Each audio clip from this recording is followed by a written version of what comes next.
Our guest today became president of the Chicago Crime Commission on January 1st of this year. Prior to joining the commission, he served as deputy administrator of investigations for the Illinois Gaming Board for 6 years, investigating the suitability of owners and operators of Illinois' 10 riverboat casino licenses. Prior to joining the board, he spent 1969 through 2000 at the FBI. He served as the supervisor of the organized crime unit of the Chicago FBI office for 5 years, where he received national recognition as an expert on organized crime in the Chicago area. He was involved in all of the major organized crime cases spanning 2 decades, including the area of Chicago mob kingpin Anthony Accardo, now deceased. Prior to returning to Illinois, where he grew up, he worked for the FBI in New York in the horse racing industry.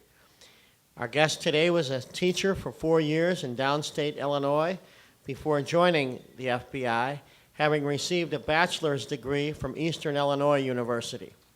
His teaching experience has led him to ensure that training and professional development are part of every organization that he has worked with.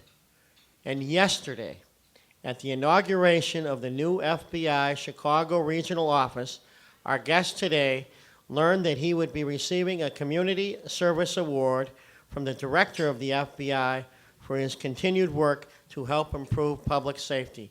Ladies and gentlemen, the President of the Chicago Crime Commission, Jim Wagner. Jim?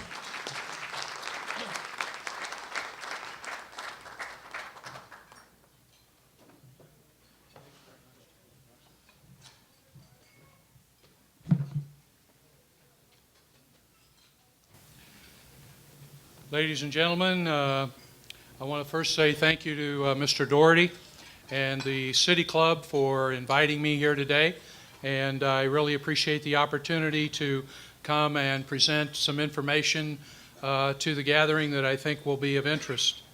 Also, I want to express my appreciation to J.R. Davis, who's the chairman of the board, and the board of the Chicago Crime Commission for asking me to come over to this position, and I've really enjoyed the opportunity that it has presented to me.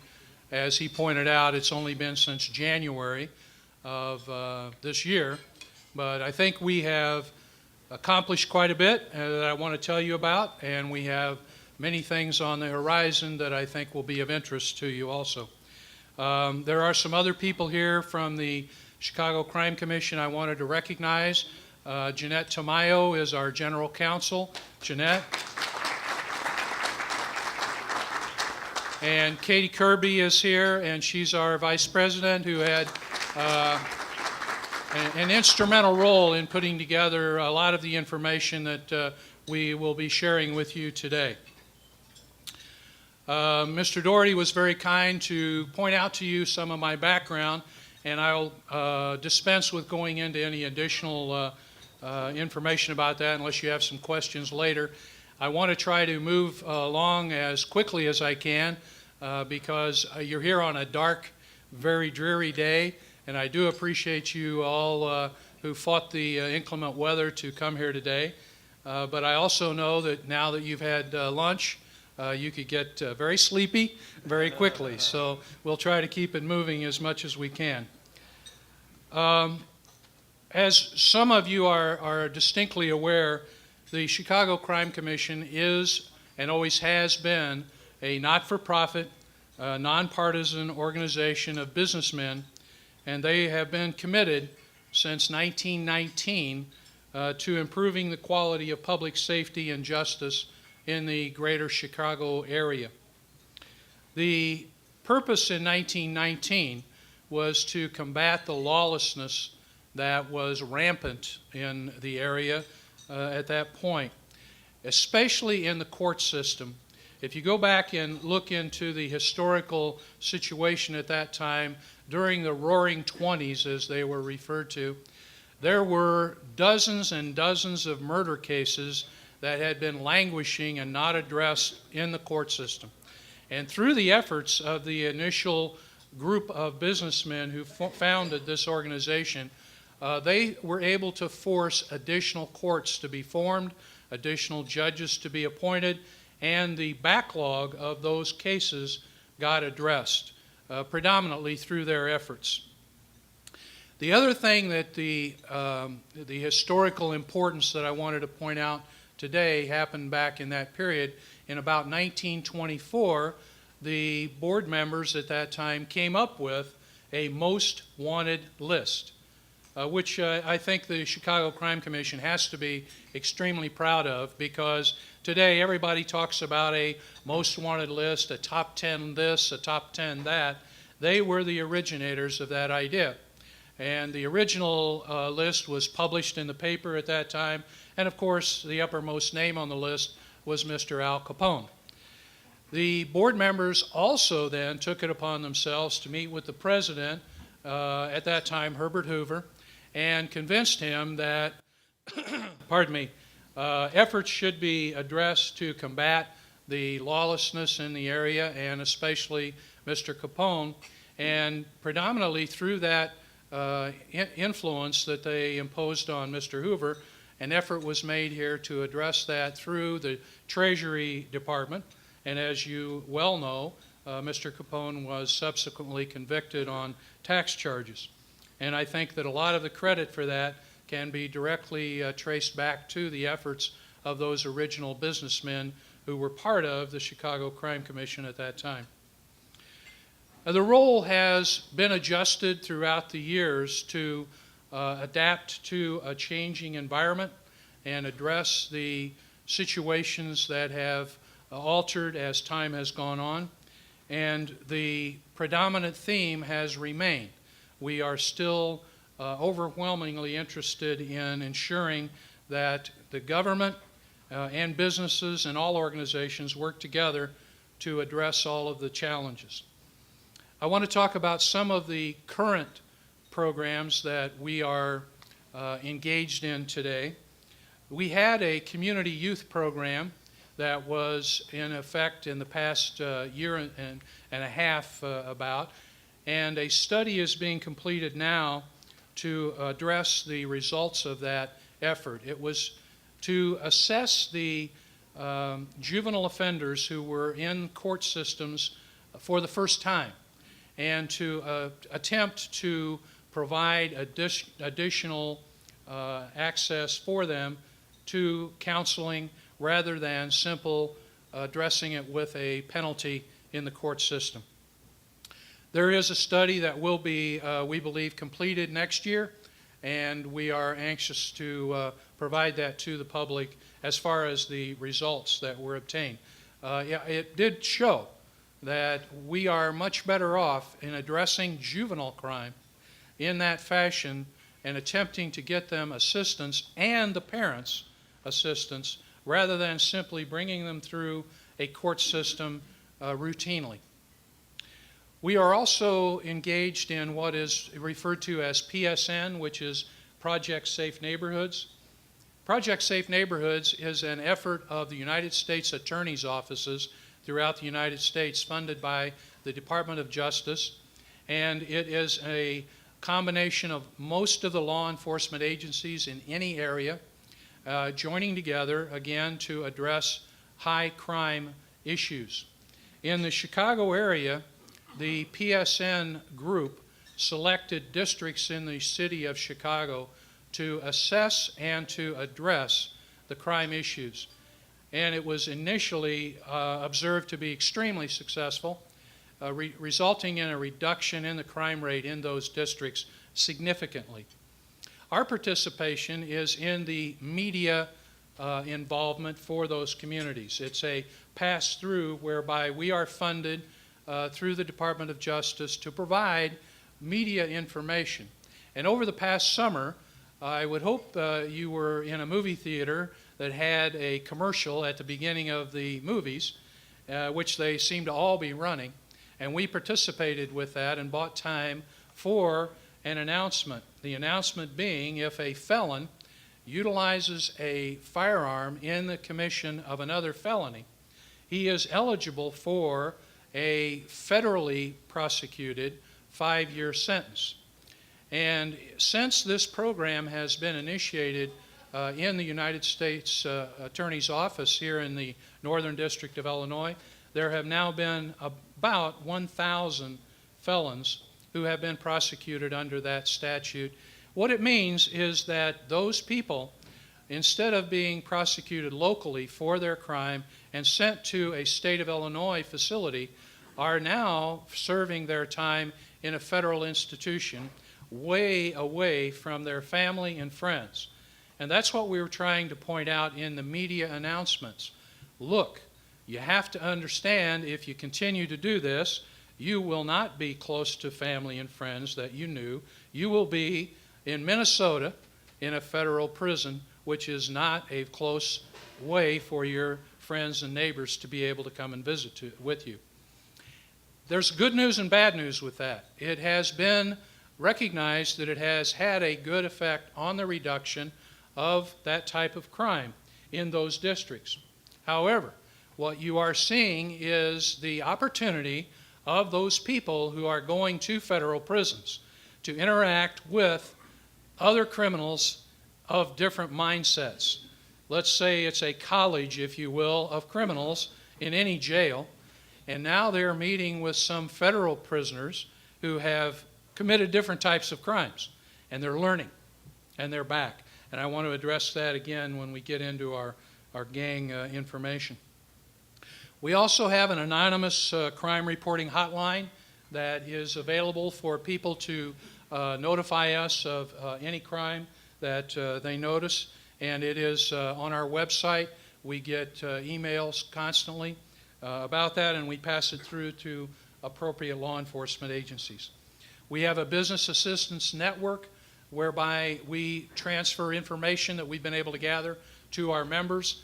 And I also participate in the United States Attorney's Office and gather information with regard to terrorism alerts, and then pass that information on to the members.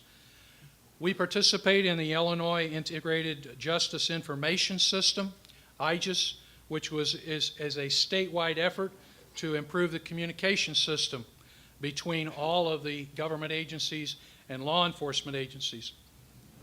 We were reminded of the tragic event of September 11th, just a couple of days ago, and learned from that event the necessity for all of the different units of government to communicate.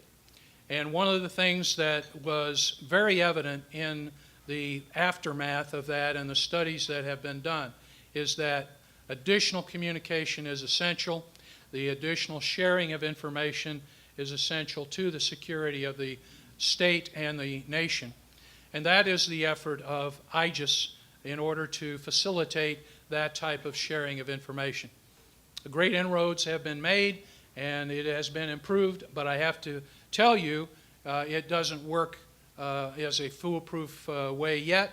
There are still areas out in the country, in the state and in the country that are not sharing all of the information, and it's really essential that we get them all connected. You do not want a person to be able to commit a crime in an outlying facility or area and not know about that when he comes back into a major metropolitan area. The metropolitan area is probably going to have a lot of background here, but they need to also be able to get that information from the outlying area. And then currently we are working also with the Salvation Army on a new initiative which is being titled Rescue Illinois Kids. It's recognized that there are problems in the community and in the home with juveniles as far as sexual exploitation and, in many instances, physical intimidation or worse. What we wanted to do and are working toward accomplishing is a new website which would be Rescue Illinois Kids and provide them links to facilities that can help them if they are in need of assistance, either information or they need to leave that day, where to go. And that's hopefully we'll be able to implement that in the near future. I want to turn now to our gang book, which is our most recent publication, and you should all have a copy of it. It was provided on your chairs as you came in. We published this in June of this year, and we're very proud of it. And I think you will be interested to read everything in it, and it will provide some information, hopefully, that you were not aware of. The Chicago Crime Commission, long before I began working there in January, had been in contact with the law enforcement agencies and had submitted questionnaires, surveys, and based upon the information that had been accumulated over the year and a half or so, the law enforcement agencies shared all of the information that you see in here. I think it's unprecedented as far as the amount of detail that they were willing to provide to us, and we were able then to provide to you. I don't know of any other type of publication that has ever listed the detail that we were able to get. What we found was startling, and it is, though, a compilation of information that goes from a book that was done about 10 or 11 years ago. The Chicago Crime Commission had compiled another gang book. This goes much further. But what we're told today is there are anywhere from 70 to 100 gangs, different gangs, in operation in the greater metropolitan area. 70 to 100. And the total number of people in those gangs may go as high as 125,000. And I'm told by some law enforcement experts that that figure may be low. It may be much higher than 125,000. We're talking about a significant number, obviously. You'll get different figures from different law enforcement agencies, and I know that what they will all agree is it's a fluctuating figure on a day-to-day basis, but obviously a very significant problem. The largest in the Chicago area are really focused on about 6 different gangs. All of those other gangs are really small and of little importance compared to the largest. The Gangster Disciples, the Black Gangsters, the Latin Kings, the Black Peastone Nation Vice Lords, the Four Corner Hustlers, and the Maniac Latin Disciples. They actually make up about 80% of all of the membership throughout the greater metropolitan area. That book that you're able to look through and hopefully study later will give you the background of each one of those, and the smaller ones also, as far as where they started and how they got started. It will give you the insignia, the colors, the tattoos, the signs, all of the information that anyone would need to recognize which gang you're dealing with, which we think is very important for law enforcement, for education, and for people in general. The other thing that we were able to obtain that you'll find in there are street maps that the Chicago Police Department provided that go down to the street corner and tell you in each police district exactly which gang is controlling which area and what type of activity that they're engaged in. Obviously, the biggest crime that they're engaged in is the movement of narcotics, selling drugs. That's where their money is made, and that's where they are almost daily active. But they are now moving into other areas and branching out, if you will. They are morphing into a bigger problem because they are able to adapt themselves. Part of the movement that has been reported to us by law enforcement is attributed to efforts in the city of Chicago. They are forcing the gangs to move to the suburbs and have been for the last 10 years. Superintendent Phil Klein has done an absolutely wonderful job in addressing the gang problem in Chicago and in specific districts by putting more law enforcement on the street, moving them out of desk jobs, putting them on the street to address it. That's worked wonderfully. The city also has torn down a lot of housing projects, and that has contributed to the gangs moving to the suburbs. And probably one of the other most important factors is the gangs go where the money is, and they go where it's easier to operate. And so if Chicago is eliminating the opportunity for them to operate on this street corner, they're going to move where it's easier to operate. And all of the suburban departments who we've been able to communicate with tell us they don't have the manpower to address this, number one. In many instances, they're just beginning to realize they have a serious problem to address, and they haven't got the manpower that they need to focus on it, which is another reason we wanted to give them a copy of this book so that they have the opportunity to call some of the experts that we listed in here for help, because they all are looking for somewhere to get help. In moving to the suburbs, what these groups are doing in going to where the money is, and that's where the children and the teenagers, if you will, have the disposable income, what we're seeing is an increase in the crime rate in the suburban areas. First of all, I wanted to point out the fact that our sales of that book have now spread worldwide. The interest is becoming phenomenal to us. We didn't realize that it was going to generate as much interest, frankly. We thought, obviously, Chicago and the metropolitan area should be concerned about this, but our orders have come at this point worldwide, which obviously shows the problem is one of interest to everyone around the world. I can give you some information about that. We are concerned today with the spread of these gangs outside of the Chicagoland area.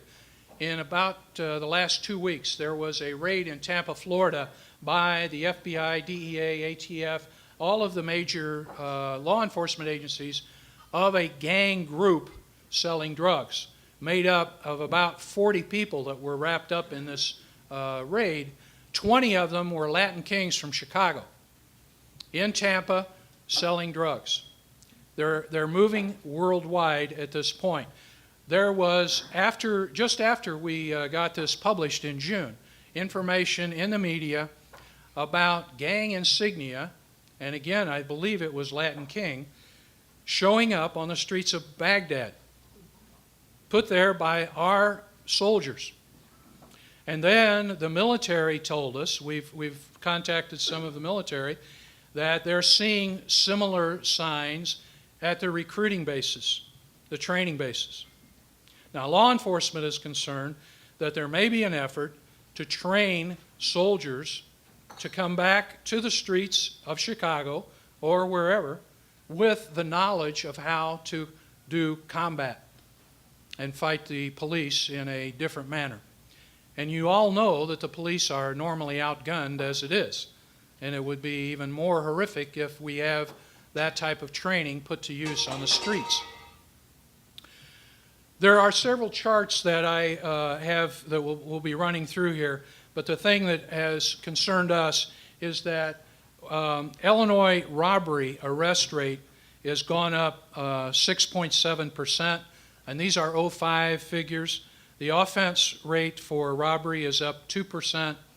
There's a chart which has the Midwest region, a geographical region, which shows that violent crime in the Midwest part of the United States is up 5.7%, and robbery is up 8.5%, the largest in the United States. And we're not talking about major metropolitan cities. There's another chart I have, and I think it will be difficult for you to see from where you're sitting, which explains that in cities over 1 million, so we're taking Chicago and several others, we have had a reduction in crime. But at the same time, we're getting an increase in crime rates in smaller cities. For instance, in cities of 500,000 up to 1 million, aggravated assault is up 8%. Violent crime is up 8%. In the cities of 100 to 250,000, aggravated assault is up 3.7%, violent crime is up 3.4%, murder is up 12.5%. In the small cities of 50,000 to 100,000, murder is up 12.5%. In talking with the suburban departments, we know they're experiencing this type of growth in the crime rates, and we can track it back to the gangs. The gangs are our current enemy within. We have to address this. We think that Homeland Security has to be concerned about it. One of the things that we also discovered about the crimes that they're going into, the Latin Kings are deeply involved right now in fake identity. They're getting very adept at making driver's licenses, Social Security cards, and they are willing to sell them to anyone. We have been told that they have sold them outside the United States. And they really don't care who buys them as long as they get the money. It's always all about the money. And we have to be concerned about these gangs not necessarily realizing that they could be cooperating with an Al-Qaeda group, and probably wouldn't be on the surface. It would be a front group. But they don't care as long as they get the money. And so we have been in touch with Homeland Security to plead with them to address these kind of issues that have been discovered and are developing. We are also, and I will be very glad to answer additional questions, but I know that we have time factors involved here if there's anything else about the gang book that you'd like to discuss. There are new areas that we're going into that I wanted to tell you about also. We recently cooperated with the Drug Enforcement Administration.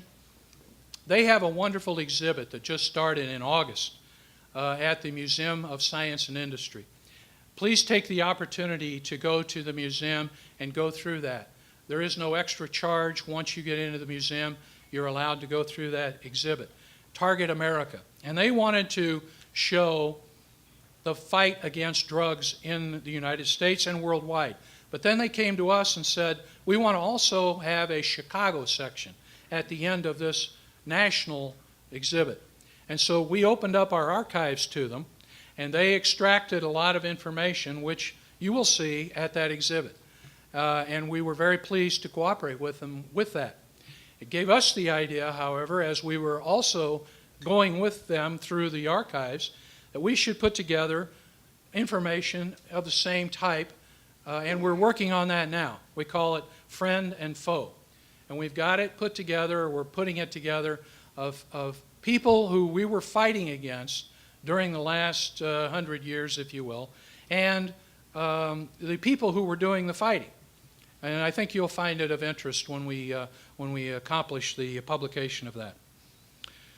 We're also going to turn our efforts in the next year to a compilation of information to update the outfit organized crime book, which has not been done for, again, probably 10 or more years.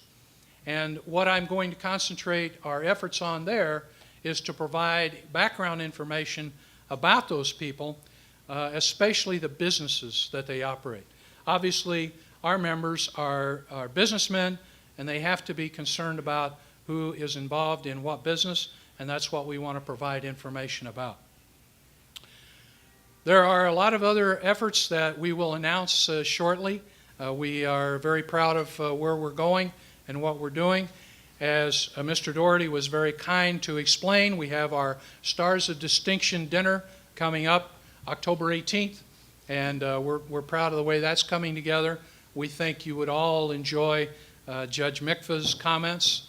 We believe he will be speaking about integrity in government, a timely topic at this point, and we would very much like to see all of you there. I appreciate the time that you've given me, and I've tried to go through quickly to give you an overview of what we did, where we were, and now where we are now and where we're going. And I would open it up for any questions that anybody might have. Thank you.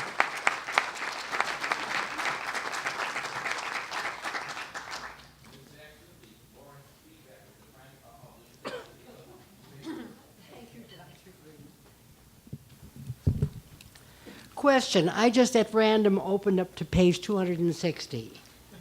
And after Streamwood, which does recognize gangs that are in their district, we have Summit and Tinley Park and Triton College Police Departments, University Park, Vernon Hills, and Villa Park. And all of them say they have no response to survey. Are you helping these people in any physical way? Because it looks like they're either too scared to say they got gangs or they don't know it.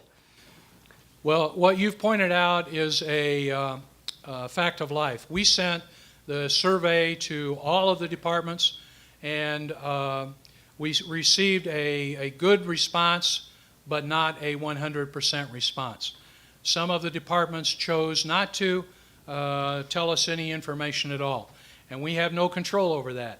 We would have preferred to get a 100% response. It would have made better information, but we had to accept their decision to not participate. Not in any way does it mean that they don't have a problem, and I don't think that if you went to the chiefs in any of those departments that any of them would say that. It's just they didn't participate in our survey. Are you helping them in any way? We have provided all of them a copy of this, and we hope that that will help them to communicate with their partners in law enforcement. That's our effort to help them in that regard. Other question? Yes. I'm Margaret Warren, longtime City Club member. You mentioned gang involvement primarily in the metropolitan area and suburbs. Then you said smaller towns too. By smaller towns, did you mean the suburbs, or are you talking about communities, let's say 100 miles from a metropolitan area, 50 miles, a smaller community? Or was it just suburbs? No. My comment was to all of the suburban areas outside of the Chicago area, downstate alike. Oh. This is not just a greater metropolitan area. It is not just the collar counties. All of the downstate towns, not all of them, but many of them, are seeing the infiltration of gangs currently. So, yes, small towns of Illinois, central Illinois, have to be concerned about the same issues. And do you know how that would, to what degree other states are involved, or you're obviously concentrating on Chicago, but I just wondered, have you looked around the country? Right. Our information obviously is extracted from the law enforcement agencies around here, but yes, we have been in touch with the other crime commissions. There are about a dozen citizen crime commissions throughout the United States, and I've been in touch with them. They are obviously aware of similar situations and have similar concerns. We have provided this publication to those other crime commissions who are now considering attempting to compile the same type of document for their area. But I constantly receive updated information through the FBI and the Department of Justice, which reports gang activity, and it's nationwide. It is spread throughout the country.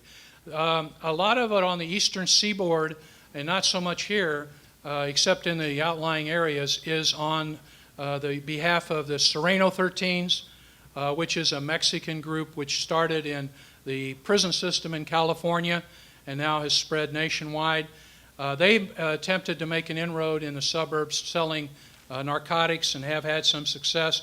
They haven't had any recent success in moving into Chicago because the gangs in Chicago are so entrenched and they would not allow it. But the Sereno 13s are nationwide now. The MS 13s, Mara Salvatrucas, which started in Salvador after a revolution down there and now have spread through the United States, are also nationwide. Those two groups, MS 13s, Sereno 13s, are extremely prevalent in Washington, D.C., Baltimore, and in that area. So the federal government is aware of this activity also and realizes that it's a growing problem. They are an extremely violent group and have little regard for law enforcement and are quick to utilize a gun to solve a problem. I hope that answered your question. Yeah. You have a question, sir? Rick Krause, Walsh Construction Company.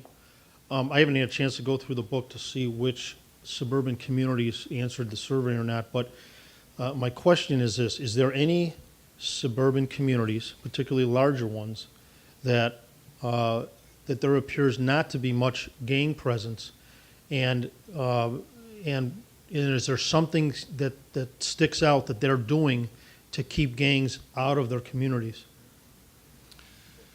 Off the top of my head, I cannot give you the name of any metropolitan area around Chicago that is not affected or impacted by gang activity. And I think that if we contacted the chief of the department there, of whatever town you may be thinking of, they would have to agree. They have gang activity. Many of them are addressing it in a better fashion because they have the resources to do so. They have the manpower to put on that issue, whatever gang it is. Those who are having a problem are the ones that have a small force and just don't have the resources to address it. We're providing them this information so they can call for help. The counties have assistance. The federal government provides assistance. And there are places where they can seek out the help. But what we're finding that we are proposing is that it's education. And that's why we wanted the schools to have this also. The parents need this information so that they can talk to their children and ask them what they're seeing in the school. And frankly, the children see it first. And they are the ones to be able to tell you whether or not there's a gang problem. They will be the ones to see it. We need to begin the education about the problem at a younger and younger age. When they get to high school, it's too late. And what we're being told right now, junior high is too late. In Chicago and in the metropolitan area, what we're told by law enforcement is they're using 9-year-old kids to carry the guns and carry the drugs. I don't trust them so much with the money, but the guns and the drugs. 9 years old and younger if they can get them. And therefore, you have to begin the education younger and younger to convince them that, yeah, you're going to make $100 by doing this, but you're also quite likely going to get shot in the head pretty quickly. So you have to start that type of education. Yes, sir. Ahmad Omar, Chicago Public Radio. Kind of following up on that last question, the basic market demands for the drug economy. Is there any way you would suggest to address those to kind of stop the market that currently exists for those gangs to sell the drugs? Again, that goes back to education. The reason drugs are here is because we buy them. Our children buy them, adults buy them, and it's a ready-made market for them.